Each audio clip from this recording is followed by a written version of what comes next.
Hello mummy and daddies, welcome to my channel. मैं हूँ Smita. Parents, आज की वीडियो में हम बात करेंगे कि जब बच्चों को फीवर आता है तब हम उसकी केयर कैसे करें और कब हमें डॉक्टर के पास जाना चाहिए और बच्चों को बुखार में क्या क्या खिलाना चाहिए। हमारे पास बहुत सारे क्वेश्चन आते हैं कि बच्चों को फीवर में नहलाना चाहिए या नहीं नहलाना चाहिए, या फिर बच्चों को उस टाइम कितने कपड़े पहनाना चाहिए, या फिर बुखार आने से हमें उसे कैसे रोकें। तो इन सारे सवालों के जवाब आज मैं इस वीडियो में देने वाली हूँ। तो आप वीडियो को बिना स्किप किए इन तक ज़रूर देखें और वीडियो पसंद आए तो आप इसे लाइक और शेयर ज़रूर करें और हमारे चैनल को सब्सक्राइब करना ना भूलें। तो स्टार्ट करते हैं ये वीडियो। तो सबसे पहले हम जानते हैं कि बच्चों में फीवर आने के क्या क्या कारण हो सकते हैं। पहला है वायरल फीवर, यानी किसी ऐसे व्यक्ति या किसी इन्वायरमेंट में बच्चा चला गया है जहां पर वायरल कोल्ड और कफ का वायरस है, जिससे बच्चों को इन्फेक्शन लग गया है। इसमें जनरली कोल्ड और कफ होता है और रनिंग नोज भी होना स्टार्ट हो जाता है। दूसरा है बैक्टीरियल इन्फेक्शन। बैक्टीरियल इन्फेक्शन इतना कॉमन नहीं होता जितना कि वायरल इन्फेक्शन होता है बच्चों में, क्योंकि बैक्टीरियल इन्फेक्शन में यूरिन इन्फेक्शन हो जाता है, निमोनिया हो गया, या बच्चों ने कुछ खा लिया है जिससे इनसे इन्फेक्शन हो गया है, तब इस कारण उसे फीवर आ जाती है। अगला है वैक्सीनेशन। वैक्सीनेशन के बाद भी कुछ बच्चों को फीवर आ जाती है, जो कि नॉर्मली बात है।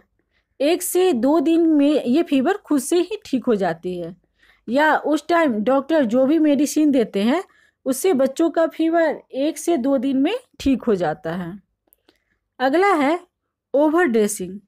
बच्चे को ज़्यादा कपड़ा पहनाने से भी बेबी का टेम्परेचर बढ़ जाता है और इससे बच्चों को फीवर भी आ जाती है। इसके अलावा बच्चे अगर ज़्यादा देर तक धूप में रहते हैं तो इससे भी उनके बॉडी टेम्परेचर बढ़ जाता है और जिससे बच्चों में फीवर आ जाती है। या कभी कभी बच्चों को टीथिंग के टाइम भी फीवर आ जाती है, जो कि नॉर्मली है। अब हम बात करेंगे कि हमें डॉक्टर के पास कब जाना चाहिए। तो अगर आपका बच्चा 1 साल से छोटा है और आपको लगता है कि उसे फ्लू है, या वो ठीक से पानी नहीं पी रहा है, या अच्छे से फीड नहीं कर पा रहा है, तो उस केस में आप डॉक्टर से इमीडिएटली ही कंसल्ट करें। इसके अलावा अगर बच्चों की नाक से येलो या ग्रीन बलगम आ रहा है, या बुखार 2 दिन से ज़्यादा समय से है, या बच्चों को सांस लेने में परेशानी हो रही है, तो उस टाइम तुरंत ही डॉक्टर के पास ले जाना चाहिए।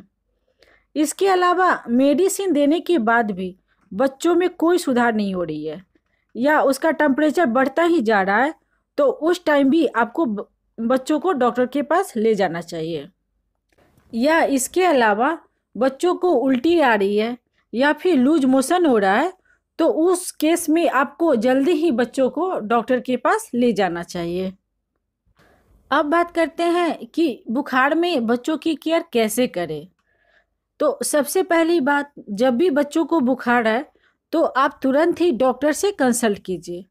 बुखार को खुद घर पे ट्रीट करने की कोशिश ना करें, क्योंकि कई बार होता क्या है कि बच्चे को हल्का फीवर हो गया और हम उस टाइम खुद से ही मेडिसिन दे देते हैं, तो इससे बच्चों को इन्फेक्शन हो सकता है।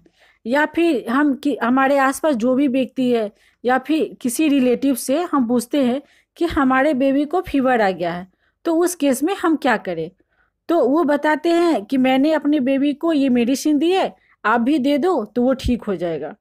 हो सकता है कि वो मेडिसिन हमारे बच्चे को सूट ना करे और इससे उसे इन्फेक्शन हो जाए और उसकी तबीयत और भी बिगड़ जाए। इसीलिए जब भी बच्चों को फीवर आए तो आप डॉक्टर से कंसल्ट करके ही उसे मेडिसिन दें। इसके अलावा जब भी बच्चे को फीवर आए तो उस केस में जनरली बच्चे को क्रोसिन या फिर पैरासीटामोल दी जाती है, बट आप बिना डॉक्टर के सलाह के आप खुद से बच्चों को कोई भी मेडिसिन ना दें, क्योंकि डॉक्टर ही एज और वेट के अकॉर्डिंग दवा की क्वांटिटी बताते हैं। यानी अगर बच्चा 6 मंथ का है तो क्रोसिन की क्वांटिटी अलग होती है और 1 साल के बच्चे को उसी क्रोसिन की क्वांटिटी अलग होती है। इसीलिए अगर आप चाहते हैं कि दवा काम करे तो डॉक्टर से जो क्वांटिटी है वो लिखवा लीजिए और फिर अपने बच्चे को दीजिए।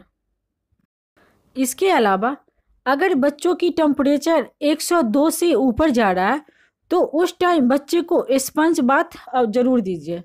अगर आपका बच्चा 6 मंथ से छोटा है तो आप उसे स्पंज बाथ दीजिए। इसके लिए पानी को हल्का गुनगुना करके उसे ठंडा कर लीजिए। फिर आप एक साफ कॉटन के कपड़े को लेकर पानी में डालकर उसे निचोड़ लीजिए। फिर उस कपड़े से बेबी के दोनों पैर, हाथ और सर को अच्छी तरह से पोंछ दीजिए। लेकिन अगर आपका बच्चा 6 मंथ से बड़ा है तो आप उसे डेली गुनगुने पानी से नहला दीजिए। लेकिन गलती से भी बच्चे को ठंडा पानी या फिर बर्फ़ के पानी से स्नान न कराएं। इससे बच्चे को डायरिया होने का खतरा बढ़ जाता है। इसके अलावा बच्चे को ज़्यादा कपड़ा न पहनाएं और न ही उसे मोटा कंबल से ढक दें, क्योंकि ऐसा करने से बुखार कम भी हो सकता है और बढ़ भी सकता है। हमें लगता है कि उस टाइम बच्चे को ठंड लग रही है और हम उसे मोटे मोटे कपड़े पहना देते हैं। इससे बच्चा और ज़्यादा इरिटेट हो जाता है। इसीलिए बच्चे को उस टाइम में हल्का कपड़ा पहनाइए और बच्चे को हल्का चादर डालकर आप उसे सुला दीजिए। इसके अलावा आप बच्चों की बॉडी को हाइड्रेट रखें, यानी थोड़ी थोड़ी देर में आप उसे पानी या फिर फीड कराते रहें। उस टाइम बच्चे ठीक से ना तो खा पाते हैं, इसीलिए आप उसे ज़्यादा से ज़्यादा लिक्विड दे सकते हैं। जैसे या फिर आप उसे दलिया दे सकते हैं, ओट्स दे सकते हैं, सूप बना कर दे सकती है या फिर खिचड़ी बना कर दे सकती है। लेकिन अगर आपका बच्चा 6 मंथ से कम का है तो ओनली आप उसे ब्रेस्ट मिल्क ही दें, इसके अलावा बच्चे को कुछ भी ना दें। अगला है कि उस टाइम बच्चे की हल्की मालिश ज़रूर करें। इससे बच्चा काफ़ी रिलैक्स फील करेगा, क्योंकि उसकी पूरी बॉडी में पेन हो रहा है, जिसकी वजह से उसे रिलैक्स फील होगा। ऐसा नहीं कि तेल से पूरी बॉडी को मालिश कर दिए, आप उसे हल्के हाथों से उसका पैर या हाथों को सहलाते रहे या फिर उसके बदन को हल्की हल्की सी आप उसे थपकी देते रहें, तो उससे बच्चे को काफ़ी रिलैक्स फील होगा।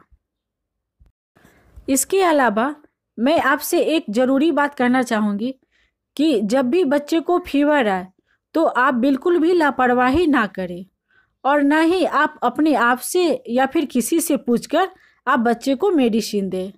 अक्सर होता क्या है कि हमें जब भी बच्चों को फीवर आती है तो हम अपने आसपास या किसी रिलेटिव से पूछते हैं कि हमें बच्चे को कौन सी मेडिसिन देनी चाहिए, क्योंकि हमें लगता है कि उन्होंने भी तो अपने बच्चे पाल रखे हैं, उन्हें काफ़ी एक्सपीरियंस है।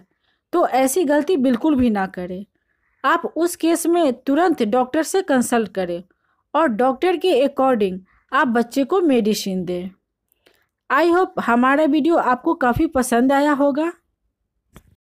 अगर वीडियो पसंद आए तो आप इसे लाइक करो, शेयर करो अन्य पेरेंट्स के साथ, ताकि उन्हें भी कुछ हेल्प हो सके। और अगर आप हमारे चैनल पे नए हो तो हमारे चैनल को सब्सक्राइब करना ना भूलें। Thank you so much.